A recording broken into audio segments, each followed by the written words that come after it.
Hello again Hearthstone fans and welcome to The Curve, presented by T-Mobile, where we bring you all of this week's Hearthstone Grandmasters news on Curve.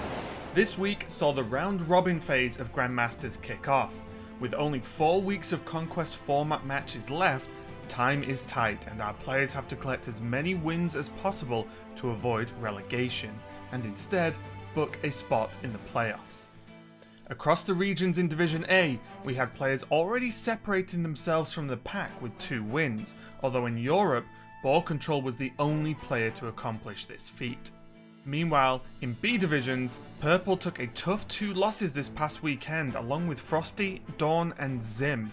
Not the start they would have wanted with relegation on the line, but there's still time for recovery as long as they can get some wins on the board next week.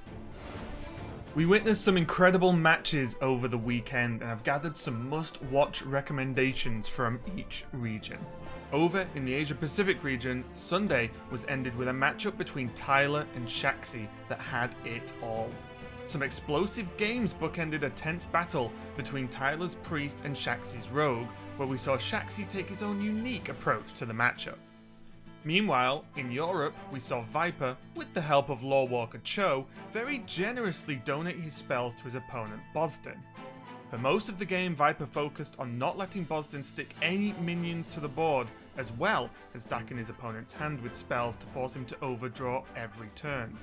Although the clear importance of this game is just how funny it was, of course, it was also the unorthodox approach that clearly set Viper up to take victory.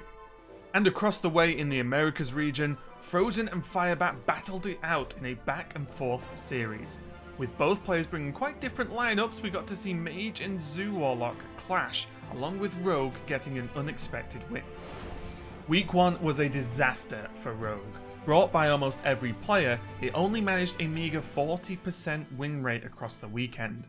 With such terrible performance, it has to be expected that we see our Grandmasters pivot and rethink the whole lineup.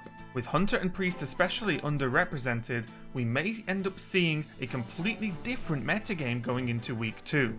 Even with the potential meta shakeup though, one class seems safe. Finishing the weekend with an explosive 77% win rate, Warrior will no doubt continue to rampage through the competition. As always, make sure to go to playhearthstone.com/esports to catch up on any matches or news you may have missed this week. But from us here at The Curve, thanks a lot for watching, and we'll see you next week in the tavern.